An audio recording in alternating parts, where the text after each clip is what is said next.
We crushed it this quarter. 500 new leads from our latest campaign. Cool story, but how many are ready to buy and not just here for the free coffee mugs?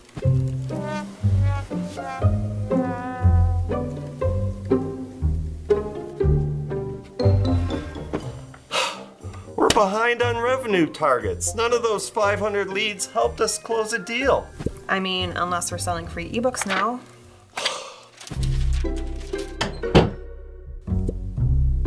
Marketing shows high lead volume, and sales shows low pipeline contribution. What is going on? It's not our fault. We must be looking at different playbooks. Jinx!